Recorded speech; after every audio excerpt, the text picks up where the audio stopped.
नमस्कार साथियों, कैसे हैं आप सब लोग। उम्मीद करता हूं आप सब लोग अच्छे होंगे और काफ़ी अच्छी आप लोगों की तैयारी चल रही होगी। तो स्वागत है आपका हमारे यूट्यूब चैनल की एक और वीडियो में।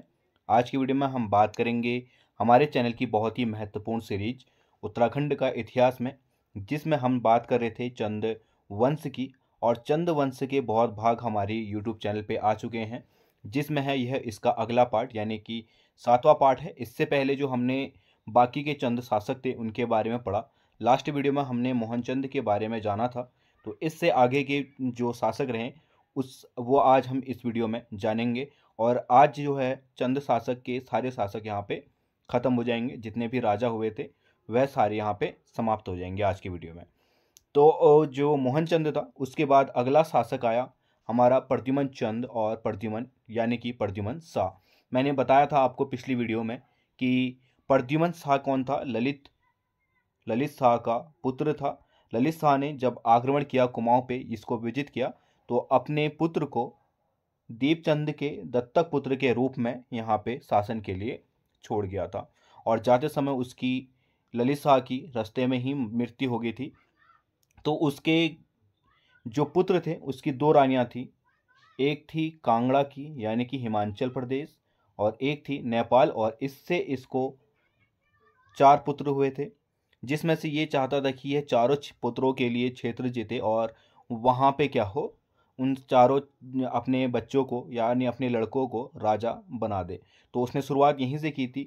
उसने कहा अपना कुमाऊं पे शासन करने के लिए प्रद्युमन शाह को चुना और अपना चले गया, परंतु रास्ते में उसकी मृत्यु हो गई। तो इसी के कारण गढ़वाल में भी थोड़ा बहुत मतभेद हो गया। वहाँ पे जो आंतरिक षड्यंत्र थे उन्होंने सिखा के जो वहाँ पे था कीर्ति शाह, प्रद्युमन चंद यानी कि प्रद्युमन शाह का भाई था कीर्ति शाह, उसके साथ गढ़वाल नरेश अपने भाई के साथ इसके संबंध बिगड़ने लगे। ठीक है, उसके जो जो राज दरबार था उसमें कुछ ऐसे लोग थे जिन्होंने उसको भड़का दिया था कि वह तेरे पिताजी हैं और तुझे ही कुमाऊं मिलना चाहिए, यह पूरा ही क्षेत्र तेरा होना चाहिए। इस तरीके से इसको आपस में भड़का दिया। जिसके बाद जयकीर्ति शाह ने भी अपने आंतरिक षड्यंत्रों को पहचाना। फिर उसने उन सबसे दुखी होकर रघुनाथ मंदिर में अपनी आत्मदाह कर लिया यानी कि आत्महत्या कर दी। जिसके बाद प्रद्युमन शाह को गढ़वाल वापस जाना पड़ा और कुमाऊं वह क्या करता है, हर्षदेव जोशी को दे जाता है। जिसके बाद कुमाऊं में जोशियाणी युग शुरू हो गया। ठीक है, और इसके जैसे ही ये गढ़वाल लौटा और कुमाऊं में जोशी लोग अपना शासन करने लगे, अपने मनमानी करने लगे, तो वैसे ही मोहनचंद, जो मैंने बताया था पिछली वीडियो में आपको कि भाग गया था, वह पुनः आक्रमण कर देता है और इस बार वह हर्षदेव जोशी को पराजित कर देता है। जैसे हर्षदेव जोशी पराजित होता है तो मोहनचंद पुनः एक बार फिर से चंद वंश की गद्दी पर विराजमान हो जाता है। और यह इसका शासनकाल जो रहता है वह 1786 से 1788 ईस्वी में रहता है। और मोहनचंद 2 बार गद्दी पर बैठने वाला एकमात्र क्या है, चंद शासक है। ठीक है, इसके बाद हर्षदेव जोशी ने पुनः आक्रमण किया इस पे 1786 में, जिसे हम पाली का युद्ध कहते हैं। पाली का युद्ध लड़ा हर्षदेव जोशी के साथ और मोहनचंद इसमें मारा गया। और इसी का भाई था लाल सिंह गुसाई, वह इसका भतीजा था महेंद्र चंद, वह क्या हुए, रामपुर भाग भाग गए। यानी कि उनको रामपुर भेज दिया किसने, हर्षदेव जोशी ने। और हर्षदेव जोशी ने उद्योग चंद के रिश्तेदार शिव सिंह को अपना राजा बनाया।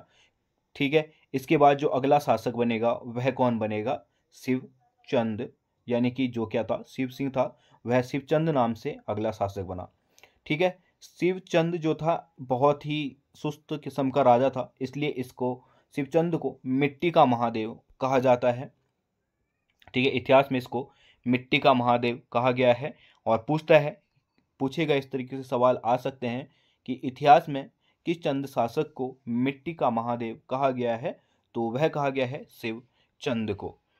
शिवचंद की बात करें तो लाल सिंह रामपुर के जो नवाब थे उसकी सेना के साथ वापस आता है इसके शासनकाल में और इसको हराकर पुनः वहाँ पे क्या कर देता है, जो कुमाऊं है वहाँ पे एक बार फिर से अपना शासन ले आता है। और इस बार हर्षदेव जोशी जो है गढ़वाल भाग जाता है और मोहनचंद का बेटा महेंद्र चंद अगला शासक बनता है। ठीक है, तो अगला शासक कौन रहा हमारा? महेंद्र चंद, जिसका शासनकाल रहा 1788 से 1790 में।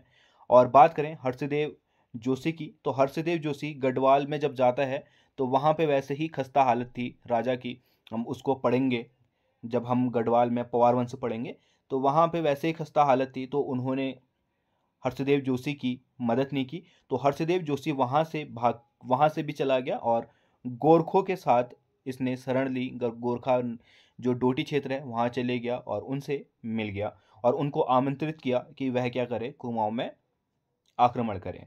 ठीक है, तो 1790 में जो नेपाल नरेश थे रण बहादुर शाह ने कुमाऊं पर आक्रमण कर दिया, और जिसे हम क्या कहते हैं, हवल युद्ध, यानी कि हवलबाग का युद्ध कहते हैं।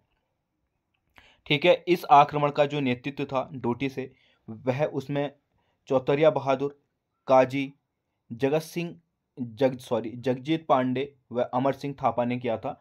और इसमें गोरखाओं की विजय हुई। महेंद्र चंद जो था अंतिम शासक, वह पराजित हुआ। और यहाँ पर फिर इसके बाद गोरखों ने क्या कर दिया, विजय प्राप्त कर अपना शासन शुरू कर दिया, और इसी के साथ जो चंद वंश था इसका क्या हो गया, पतन हो गया। इसके बाद चंद वंश पुनः कभी भी अस्तित्व में नहीं आया। ठीक है, तो यहाँ तक क्या हुआ, हमारा चंद वंश समाप्त हो गया। जितने भी राजा थे हमने उनके बारे में अच्छे से जान लिया। इससे पहले भी हमने सारे जो राजा थे उनके बारे में डेप्थ से जाना था।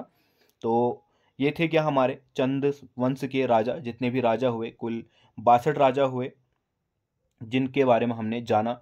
और सवाल आता है कि अंतिम चंद शासक कौन था, तो अंतिम चंद शासक था हमारा महेंद्र चंद। तो हमने आज जितने भी चंद शासक थे इनको पढ़ लिया। अब अगली वीडियो में हम इसके प्रशासनिक व्यवस्थाओं को पढ़ेंगे। ठीक है, फिर ऐसे ही हम जैसे हमारा प्रशासनिक व्यवस्था हो जाएगी और चंद वंश पूर्णतः कंप्लीट हो जाएगा, उसके बाद हम गढ़वाल का पवार वंश पढ़ेंगे। तो बने रहे हमारे चैनल के साथ, और अगर वीडियो पसंद आई है तो वीडियो को लाइक कर देना, और चैनल में नए हो तो चैनल को सब्सक्राइब करके ज़रूर जाना। हम मिलते हैं अगले वीडियो में, तब तक के लिए बाय।